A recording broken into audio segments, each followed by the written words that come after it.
শনিবার সকালে প্রয়াত হলেন আমির খানের সুপারহিট দাঙ্গল খ্যাত অভিনেত্রী সুহানি ভটনাগর। বলিউডে ক্যারিয়ার শুরু হতে না হতেই এক দুর্ঘটনায় থমকে গেল ১৯ বছরের এক কিশোরীর জীবন। সূত্রের খবর, দুর্ঘটনার কারণে কিছুদিন আগে অভিনেত্রীর পা ভেঙে গিয়েছিল। সেখানেই ফ্লুইড জমে যায়। তারপর দিল্লির এইমসে ভর্তি করা হয়েছিল অভিনেত্রীকে, কিন্তু শেষ রক্ষা হয়নি। অভিনেত্রীর অকাল প্রয়াণে শোকস্তব্ধ বলিউড থেকে তার প্রিয়জনেরা।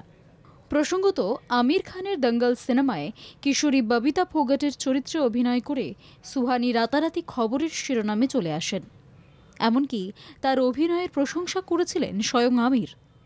ছবিতে সুপারহিট আমির খান ছাড়াও সাক্ষী তানওয়ার, ফতিমা সানা শেখ, সোনিয়া মালহোত্রার সঙ্গে কাজ করেছিলেন। এছাড়াও বেশ কিছু টিভি বিজ্ঞাপনেও দেখা গিয়েছিল তাকে। তবে পড়াশোনার জন্য আপাতত অভিনয় থেকে কিছুদিনের বিরতি নিয়েছিলেন। সুহানি জানিয়েছিলেন, পড়াশোনা শেষ করে আবারও তিনি অভিনয়ে ফিরবেন। তবে তার সেই ইচ্ছা অধরাই রয়ে গেল চিরকালের জন্য। শনিবার সকালেই মৃত্যুর কাছে হার মানে সে। সুহানির আকস্মিক মৃত্যুর খবরে হতবাক টিনসেল টাউন।